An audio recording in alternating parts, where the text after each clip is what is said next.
కారా మూవీ చూడడం జరిగింది. ఇంకెలా ఉందంటే మాత్రం యాక్చువల్‌గా ఈ మూవీ రిలీజ్ అవుతుందని చాలామందికి తెలవదనుకుంటా. సో, దానికంత హైప్ లేదు, బజ్ లేదనమాట. సైలెంట్‌గా ట్రైలర్ రిలీజ్ చేసి రిలీజ్ డేట్ అనౌన్స్ చేశారనమాట.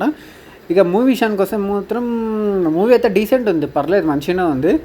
అబోవ్ యావరేజ్ ఫీలింగ్స్ ఇచ్చిందనమాట. అది కూడా ఎందుకంటే కొంచెం సెకండ్ హాఫ్ తర్వాత కొంచెం లైట్‌గా డల్ అయితది.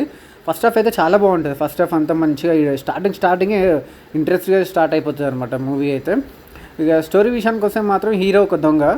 తర్వాత ఒక అనుకోని సిచ్యువేషన్‌లో పోలీసోళ్ళకి దొరుకుతాడనమాట. దొరికిన తర్వాత హీరోయిన్‌కి మాట ఇస్తాడు మళ్ళీ దొంగతనం చేయనని చెప్పేసి. సో, వాళ్ళ ఫాదర్ కోసం మళ్ళీ తను దొంగలాగా మారడం జరుగుతది. సో, అసలుకి ఎందుకు మారాడు? మారిన తర్వాత ఏం జరిగింది? అసలుకి దొంగలాగా వాళ్ళ ఫాదర్ కోసం ఎందుకు మారిండు? వాళ్ళ ఫాదర్ స్టోరీ ఏంటిదని చెప్పి ఇక మూవీ స్టోరీ అనమాట. మూవీలో మెయిన్ హైలైట్ అయితే ఫాదర్ సెంటిమెంట్ బాగా వర్కౌట్ అయింది ధనుష్‌ది. ఇంకా కేఎస్ రవికుమార్ గారు కేఎస్ రవికుమార్ గారు అయితే చాలా అంటే చాలా బాగా యాక్టింగ్ చేశారు. న్యాచురల్‌గా కొన్ని సీన్స్‌లో అయితే మనకు అతను చూస్తే ఏడుపు అనిపిస్తుంది అనమాట. ఆ గెటప్పు, తన యాక్టింగ్ అదంతా చూస్తుంటే మాత్రం చాలా చాలా బాగుంటుంది.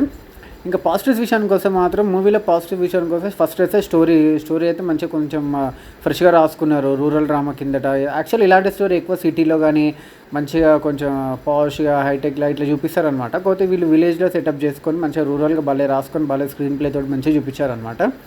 ఇంకా బ్యాక్గ్రౌండ్ మ్యూజిక్ కూడా చాలా అంటే చాలా బాగుంది. మంచిగా సీన్ తగ్గట్టు కొన్ని సీన్స్కి అయితే మీ బ్యాక్గ్రౌండ్ మ్యూజిక్ ఎలివేట్ చేస్తుంది. ఆ కెమెరా డిపార్ట్మెంట్ కానీ ఇంకా ఆర్ట్ డిపార్ట్మెంట్ చాలా కష్టపడ్డారు అనిపిస్తుంది. ఆర్ట్ డిపార్ట్మెంట్ అయితే మ్యాక్సిమం అయితే రియల్ లొకేషన్స్లో తీశారు మూవీ అయితే. అందుకని మంచిగా మనం మూవీలో ఇన్వాల్వ్మెంట్ అయిపోతాం. అంత బాగుంటుంది. ఇంకా ధనుష్ యాక్టింగ్ అని ఇంకా మమితా బేజు యాక్టింగ్ అని వీళ్ళందరూ యాక్టింగ్ కూడా మంచిగా న్యాచురల్గా భలే అంటే భలే చేస్తారు. మంచిగా ఆ క్యారెక్టర్స్ తగ్గట్టు మంచిగా మనకి మూవీలో మెయిన్ క్యారెక్టర్స్ కూడా ఉంటారనమాట. వాళ్ళు కూడా బాగా చేస్తారనమాట.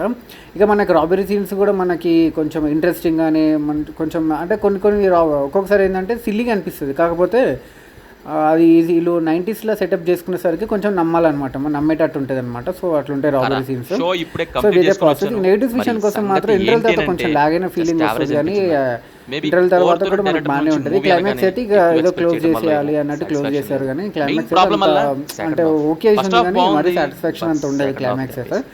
ఇక ఫస్ట్ హాఫ్ తర్వాత కొంచెం స్లో ఉంటుంది కానీ ఫస్ట్ హాఫ్ తర్వాత కొంచెం స్లో ఉంటుంది కానీ ఫస్ట్ హాఫ్ అయితే స్లో ఉన్నా కానీ ఇంట్రెస్టింగ్ వెళ్ళిపోతుంది. సెకండ్ హాఫ్ స్లో ఉంటుంది, కొంచెం లాగ్ కానీ ఇవన్నీ అనిపిస్తుంది. నాకైతే ఇట్లా అనిపించింది. మూవీ మంచిగా థియేటర్లో వెళ్ళి ఎంజాయ్ చేయండి. బాగుంది